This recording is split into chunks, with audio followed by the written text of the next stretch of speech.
Now that we've dissected the two-party fiasco, let's talk about another power of two. Yoav Litvin is a neuroscientist, a photographer, an award-winning author, and an activist. Yes, I said neuroscientist. With this unique perspective, it's no surprise that his latest book offers a unique approach to activism and art, peppering both with a socio-political call to collaborate. Without giving away too much in my own words, let's hear from Yoav on art, activism, and collaboration. Take a look. Yeah, I studied neuroscience and I did my doctorate, and then I was very interested in how the brain works and emotion, especially. That was my focus: fear, anxiety, and trauma.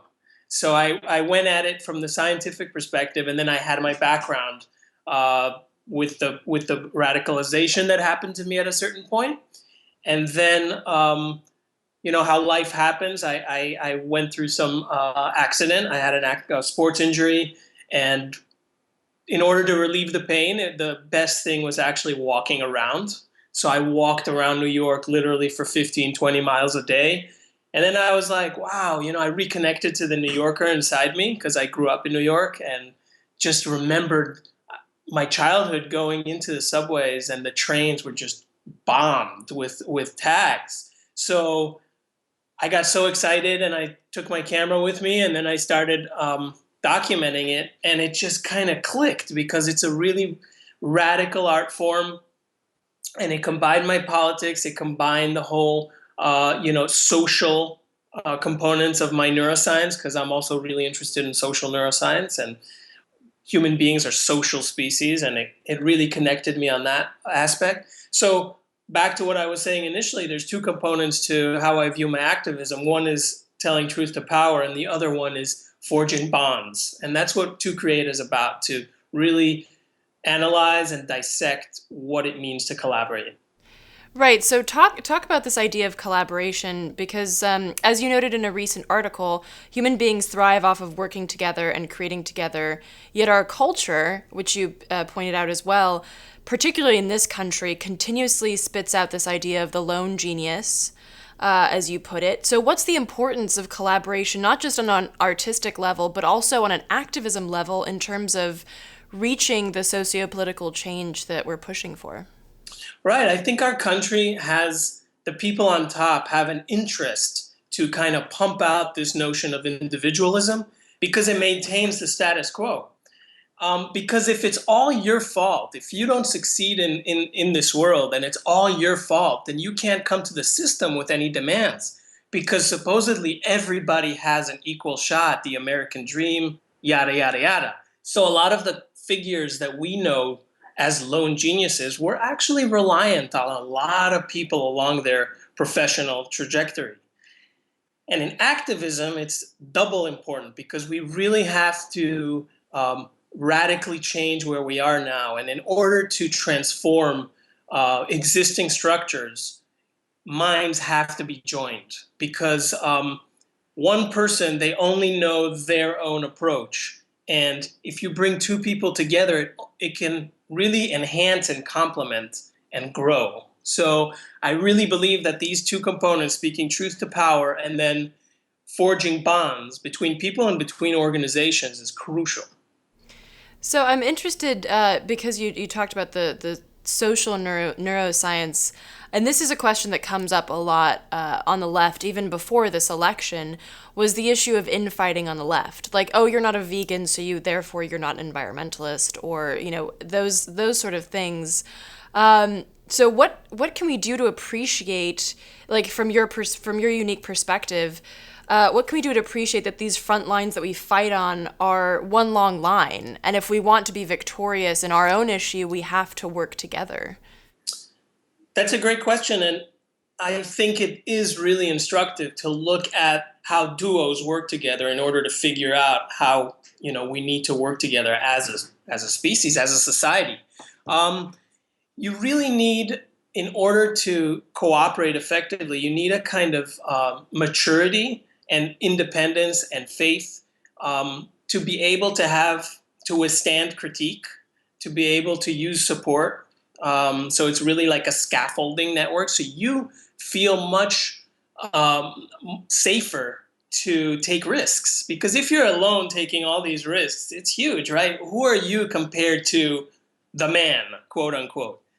It's daunting. But if you have comrades with you, this one is better at that. You're the best at this. That one's better at something else. It's a force to really deal with. So if you look at the couples that I examined, they all have a very strong ego, meaning that it's flexible. Okay, like a tree, it can withstand wind. It's not like a block where it'll just break. So they can take critique and they use the critique to grow their own individuality.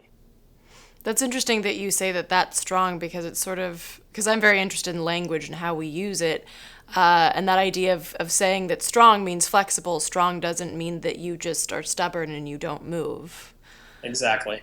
So talk about To Create and the book that you just released, particularly street art, because it seems like street art, what I've seen being created or what you even see on the streets, seems to be a very lone endeavor. So why did you choose this medium to focus on, and what were the responses like from the artists when you approached them with this idea? Yeah, I'm really, really excited about this project because I feel it's completely unique in the landscape, especially in the visual arts, where people tend to go at it alone versus music, theater, acting, where it's very common to be in a group. Visual arts is very easily commodified on this square that we call a canvas. And that's another way that the system kind of gets into the arts and really kind of objectifies and commodifies them.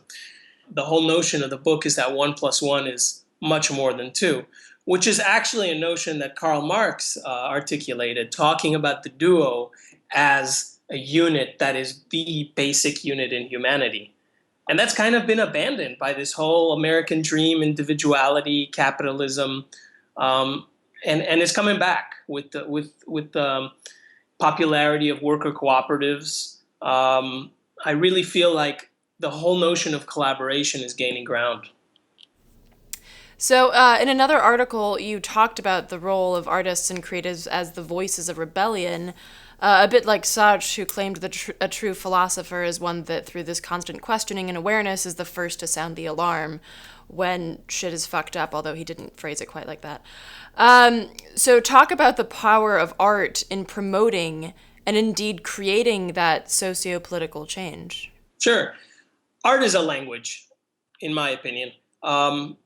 Just like any other language, but it's a very powerful language. It's like you need to take some medicine. So nowadays, we don't take the medicine in its raw form, right? There's a little capsule that's really easy to swallow. That's art. It transmits a message in a much easier and palpable kind of form. So street art, in effect, is a rebellious art form because on two levels that I see. Number one, within the art world, because it kind of cuts out the whole curator and that whole gatekeeper, and not only the gatekeeper, but the person at the actual entrance that takes money. So you don't have to pay for it, and you don't have to make it a day. Oh, I'm going to the museum now. I'm going to consume art. It's part of your life, whether you want it or not. It's out there. Okay, so that's in effect rebelling against the art establishment. And then number two, it's rebelling against this whole notion of public space that's just totally commodified in our reality by private individuals, by corporations. You go out your door, Coca-Cola. Did I want to see that Coca-Cola? No. I didn't ask any, I didn't, nobody asked me if they could put up that sign or any other sign. So it's kind of retaking public space, which is huge. And and then there's the maybe third level. You can say that artists can actually present content that's of dissident value, rebellious value. So they can actually, like Banksy is very famous for his political commentary, etc. So street art for me is just, that's the way art should be. It should be outside. It should be organic. It should be everybody's to enjoy, no matter what class you're in, no matter what you make and your age or your sex or whatever. Um, so that's for me the beauty of street art. It's really something that's organic versus regular art that we go, and I can appreciate. I mean, there's some phenomenal artists at the Metropolitan Museum, but it's a totally different experience.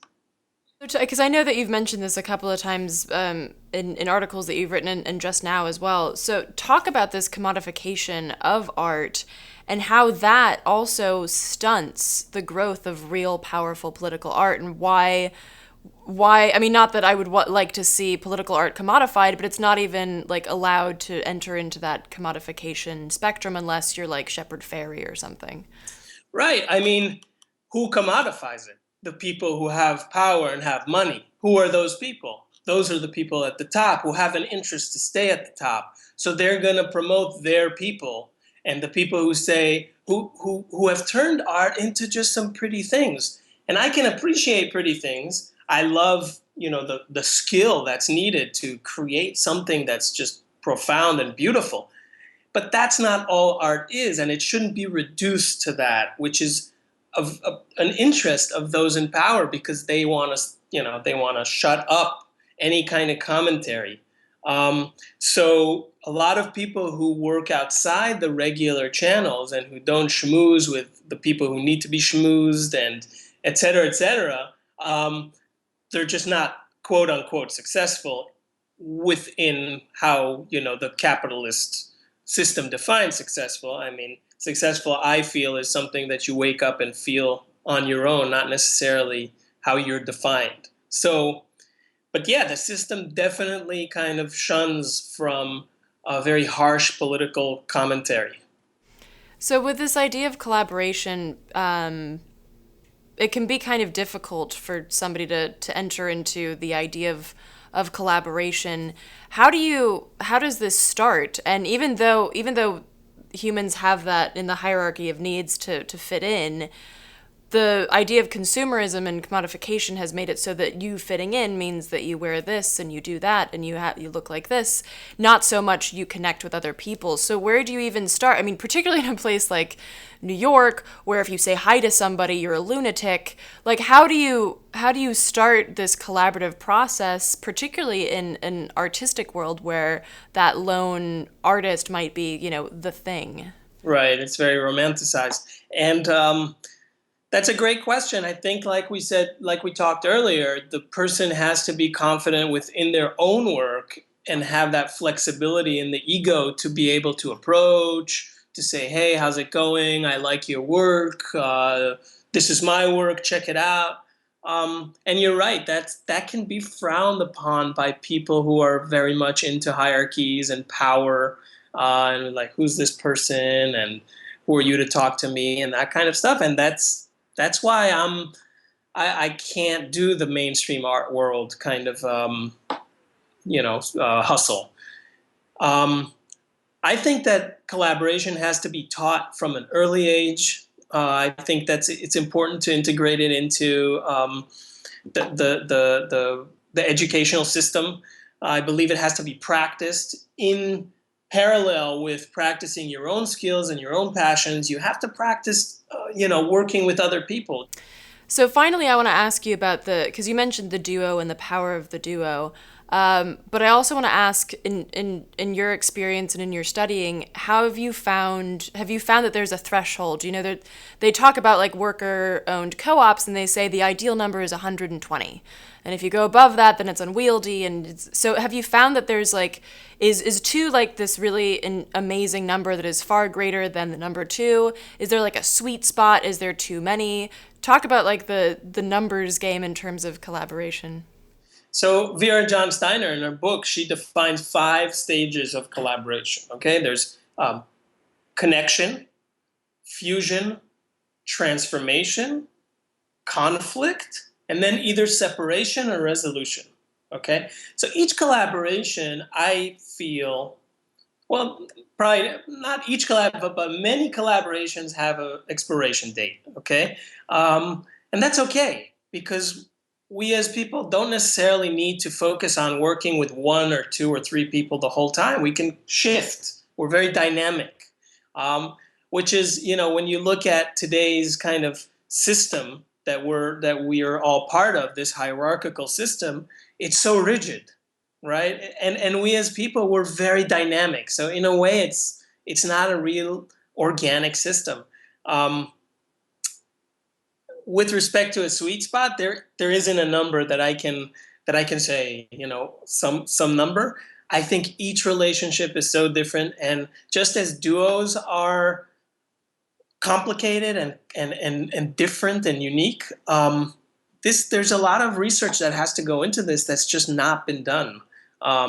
So I'm with To Create, I'm trying to take that research and present a case study, which is, like I said, a capsule, because I find the works in here so beautiful. So I feel like, whereas a lot of books are academic, I hope that To Create will be so appealing visually that people will read the text because it's fascinating. You look at the different pairs, and each pair I start off with their own early life and work, and then I go into their own individual creative process, and then I talk to each one about what it's like to collaborate. So I'm trying to present like a narrative, a story within each chapter that somebody can read about it and identify themselves. Oh, that's how I work, and maybe this will work for me if I approach this person. And it's really cool because you see how the artists talk really casually and honestly about, yeah, I met this person at a party and we just clicked and we started working together. It's not some, nuclear physics. It's just being confident and easygoing and just going for it. To learn more about Yoav's project To Create, visit tocreateart.org.